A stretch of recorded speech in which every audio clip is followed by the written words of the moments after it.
Yo la team OP, c'est Blue et cette fois on se voit pour une théorie sur l'Octel.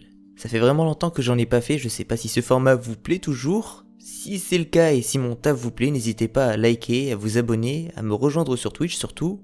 On a un bon délire dessus, on rigole bien, on peut dire que c'est notre l'Octel.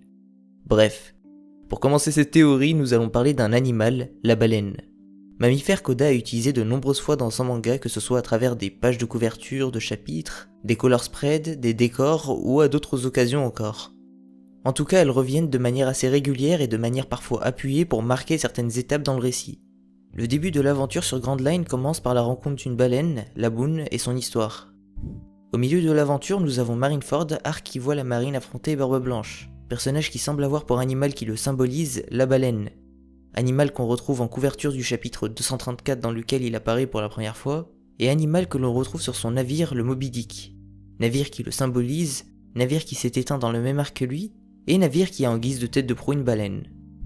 Au milieu de l'aventure, mais cette fois post-ellipse, nous pouvons voir différents types de baleines qui se regroupent dans la forêt marine.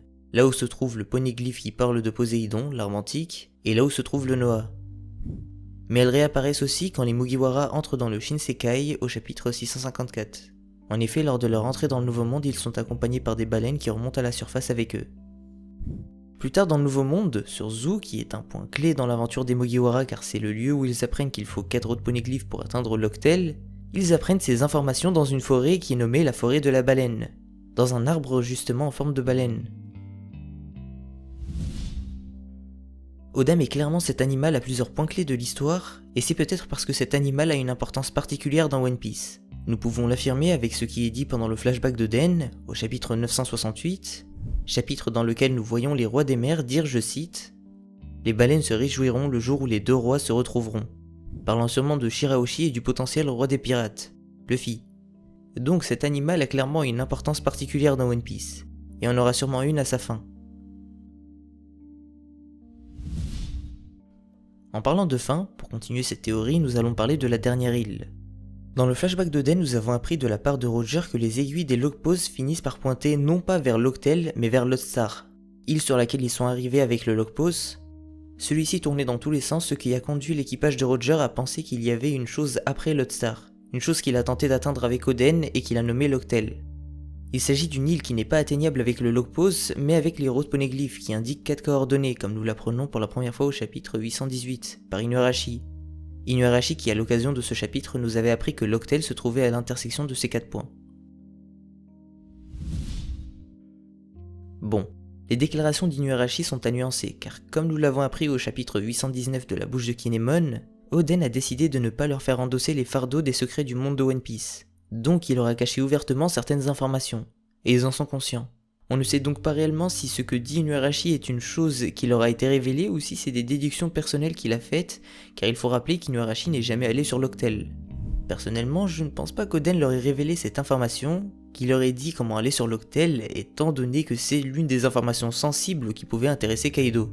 Je pense plutôt qu'il s'agit de déductions faites à partir de choses qu'il a vues et entendues pendant la période où il était avec Oden sur le navire de Roger, quand ils étaient justement en train d'enquêter sur cette dernière île dont il n'était même pas sûr qu'elle existait. Bref, tout ça pour dire qu'étant donné qu'Inuarashi et Nekomamushi, tout comme les autres fourreaux rouges, n'étaient pas là durant l'ultime voyage vers l'Octel, on ne peut pas accorder à leurs paroles une valeur de vérité. Donc oui, Inuarashi dit ce qu'il sait et ce qu'il pense. Mais ce qu'il sait et ce qu'il pense n'est pas forcément une vérité, vu qu'il n'est pas un témoin direct, et qu'il a raté une partie du voyage vers l'Octel. Bref, on a fait tout ce détour pour dire que oui, les routes poneglyphes indiquent 4 points, mais que l'Octel n'est pas forcément à l'intersection de ces 4 points comme l'a dit Inuarashi. Car le personnage qui a révélé cette information, Inuarashi, n'est pas un témoin direct. Et des informations lui ont été cachées volontairement par Oden et ça on nous l'a dit, et en plus c'était à juste titre vu qu'il y avait une taupe parmi les fourreaux rouges. L'emplacement de l'Octel n'est peut-être pas à l'intersection des 4 points, mais sa localisation garde tout de même un lien avec ces 4 points. Un lien qu'on va tenter de trouver. Dans la version Shonen Jump du chapitre 967, dans lequel nous voyons l'équipage de Roger et ce dernier arriver sur l'Octel, nous avons un commentaire en fin de chapitre qu'on pourrait retranscrire comme étant au-delà de l'endroit le plus éloigné, ou au-delà de la fin de tout. Si nous analysons cette phrase, on se rend compte que si l'Octel était juste une île après Lodestar, à la fin du Nouveau Monde, ce serait pas très original. Surtout qu'on nous dit que c'est au-delà de la fin. Qui plus est, s'il s'agit juste d'une île après Lodestar, il aurait juste fallu fouiller la zone pour la trouver. Mais en 800 ans, personne avant Roger n'a pu trouver cette île. Et ça peut nous indiquer que c'est pas juste une île située dans la zone entre Lodestar et Redline. Pour moi, en nous disant que l'Octel est au-delà de l'endroit le plus éloigné qui est cette zone dont on vient de parler, et en ayant fait en sorte que personne n'ait atteint cette île en 800 ans, Oda se retrouve plus ou moins avec deux options. Il y a deux options qui s'offrent aux Mugiwara et qui se sont offertes à Roger pour aller plus loin que la fin du Nouveau Monde. Soit le ciel, soit la mer. Le fait que personne n'ait trouvé l'Octel en 800 ans à l'exception de Roger est peut-être dû au fait que son emplacement n'est peut-être pas un endroit visible sur la surface de la Terre. Skypiea est une île comme une autre, et c'est le fait qu'elle ne soit pas accessible, visible, qui la rend légendaire. Invisibiliser une île sur la surface de la Terre la rend légendaire. Voilà pourquoi Raftel est sûrement invisible à la surface de la Terre, et voilà pourquoi cette île pourrait être au-dessus des nuages, ou sous la mer, puisque nous allons creuser. Bon, je tiens à dire que je ne pense pas que ce soit une simple île submergée comme l'Atlantide, puisque nous avons vu que pour aller sur l'île des Hommes-Poissons, le logpost pointait vers le bas. Or là, le problème est que le logpost n'indique pas de direction. Donc ça ne peut pas être une île céleste comme Skypiea ou une île submergée comme l'île des Hommes-Poissons. C'est autre chose encore. Une chose doit conduire à ce phénomène, à ce que le logpost soit détraqué et qu'il n'indique pas une position mais tourne. Et cette chose pourrait être une chose qui se trouve entre le logpost et l'Octel. Une sorte de mur, une paroi qui dérègle le champ magnétique de l'île. Mais il est aussi possible que cette île soit en mouvement. L'Octel ne se trouverait donc pas à un endroit mais bougerait constamment, ce qui explique pourquoi le logpost n'indique pas une position précise. Et c'est là où on va en revenir aux baleines dont on parlait plus tôt dans la théorie. Elles ont été présentes à chaque point clé de l'aventure des Mugiwara, et il est possible qu'à l'Octel, qui est l'ultime point clé, on ait un retour de cet animal. Car en effet, il est possible que l'Octel se trouve à l'intérieur d'une baleine. Cette hypothèse pourrait expliquer les deux phénomènes dont on a parlé plus tôt. Ça pourrait expliquer pourquoi le champ magnétique de l'Octel serait détraqué, et ça pourrait expliquer pourquoi le logpost tournait, car la baleine serait constamment en mouvement. Donc cette hypothèse répond aux deux cas de figure.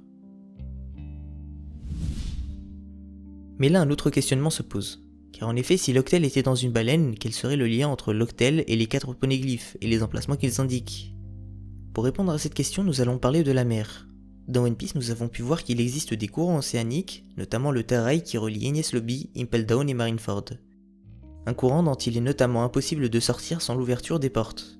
Ce courant est même entre guillemets qualifié comme étant une sorte de prison géante pour ceux qui y errent, comme nous avons pu le constater au chapitre 549, quand il a été décrit. L'Octel pourrait être dans une baleine qui serait bloquée dans un courant marin assez similaire, marqué par 4 emplacements indiqués par les 4 poneglyphes. L'Octel ne serait donc pas à l'intersection des 4 points mais plutôt dans la zone marquée par ces 4 points. Car la baleine y circule sans pouvoir s'en échapper, soit à cause d'un courant marin, soit à cause d'une contrainte mystique comme celle de Zunisha. Ou peut-être les deux, car l'une n'empêche pas l'autre. Elle pourrait y être à cause d'une contrainte physique et océanique comme les courants marins, qui ont une force colossale comme nous avons pu le voir à plusieurs moments de l'œuvre, mais aussi à cause de contraintes plus mystiques, ou sa volonté propre. Les deux options sont cohérentes dans l'univers de One Piece et l'une n'empêche pas l'autre. Qui plus est, le fait qu'elle soit prisonnière d'un courant marin expliquerait pourquoi l'aiguille s'affolerait et tournerait. Ça expliquerait pourquoi l'aiguille ne serait pas statique, ce serait justement parce que l'Octel n'est pas un endroit précis. Ce serait à cause d'un courant marin dont la puissance serait considérable.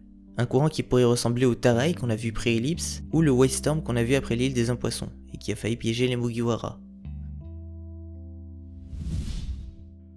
Pour poursuivre, nous allons parler de Crocus. Celui-ci vit dans la Boune, c'est un secret pour personne.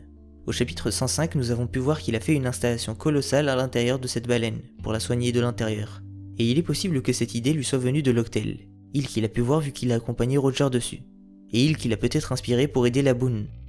C'est peut-être en ayant vu l'Octel à l'intérieur d'une baleine qu'il a eu l'idée de se faire sa propre île à l'intérieur de la Boune. Et si ça arrive, ce serait vraiment un foreshadowing à la hauteur de cette dernière île, de l'Octel, et à la hauteur de la fin de One Piece, car tout aurait été devant nous depuis le début de Grand Line.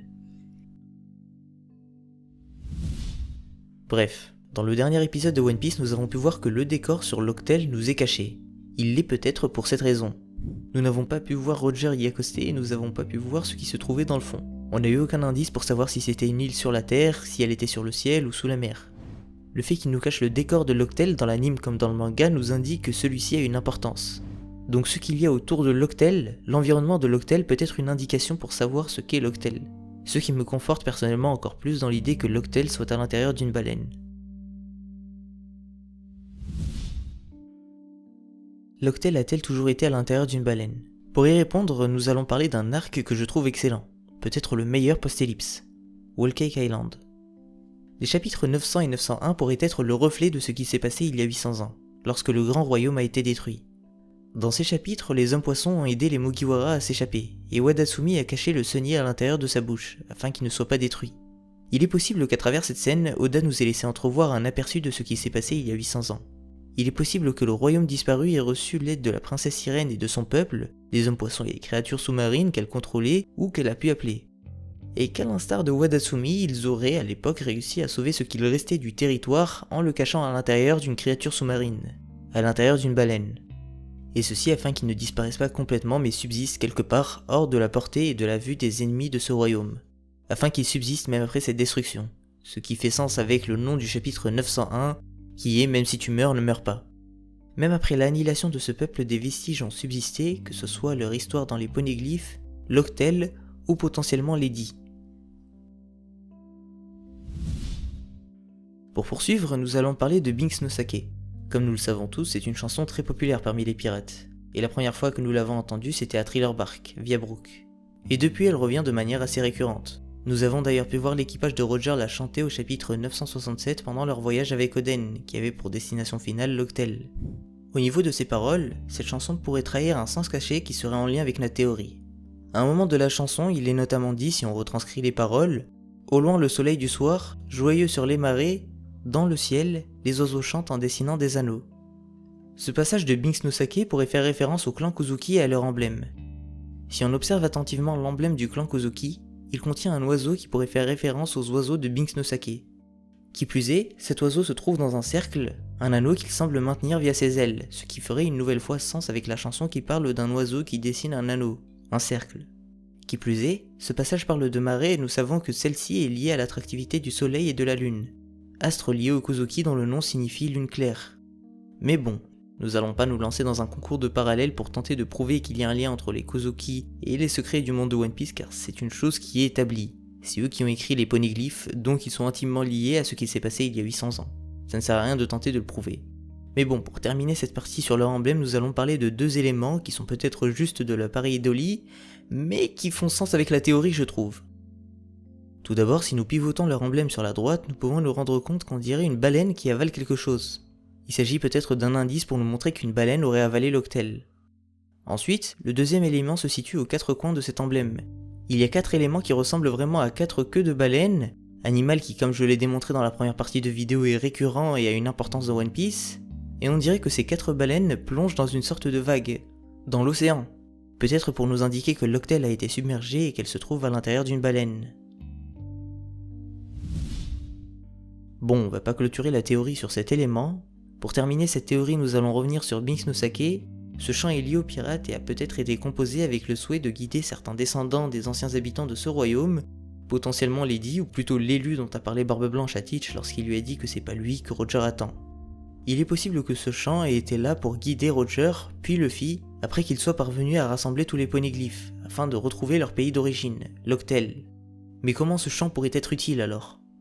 Eh bien, comme nous avons pu le constater à plusieurs moments de l'histoire de One Piece, les baleines sont très heureuses lorsqu'elles entendent cette chanson. On en a eu la démonstration avec Laboon ou encore avec les baleines qui ont accompagné les Mugiwara dans le Nouveau Monde. En effet, celles-ci ont souri lorsqu'elles ont entendu Brook jouer cette chanson. Il est possible que Binks no Sake soit la clé pour atteindre l'Octel, qui comme nous l'avons suggéré plus tôt se trouverait à l'intérieur d'une baleine. Peut-être que pour atteindre l'Octel, il faut attirer la baleine avec cette chanson. Et peut-être qu'il faut que la baleine ouvre sa gueule afin de rentrer à l'intérieur. Voilà pourquoi Binks no Sake serait la clé pour rentrer sur l'Octel. Il faudrait jouer cet air afin que la baleine sourie ou qu'elle ouvre sa bouche, en reconnaissant la chanson. Cet ultime rebondissement conduirait à ce que Brook ait un rôle crucial, et cet ultime rebondissement nous montrerait aussi que les lubies de Luffy, qui voulait notamment un musicien dans l'équipage très tôt dans l'aventure, avaient du sens pour la conclure. Et ça nous montrerait à quel point Oda avait tout prévu depuis le début. Voilà, cette vidéo est terminée, j'espère qu'elle t'aura plu. Merci à Shiné qui m'a envoyé cette théorie sur Twitter, le lien de la théorie est en description. J'ai rajouté certains éléments et j'en ai supprimé pas mal, donc n'hésitez pas à aller la découvrir. N'hésitez pas non plus à venir me follow sur ma chaîne Twitch, on y fait des débriefs des chapitres de One Piece, on a d'ailleurs lu certains des derniers chapitres dessus. On parle de One Piece, d'autres mangas qu'on découvre en stream ensemble, mais aussi d'autres choses comme des séries ou des films. On parle vraiment de sujets variés, donc n'hésitez pas à passer. J'espère que cette théorie vous aura plu. merci de l'avoir regardé jusqu'au bout. N'hésite pas à liker, à t'abonner, à me dire ce que tu en as pensé en commentaire. Quant à moi, il ne me reste plus qu'à vous dire ciao la team.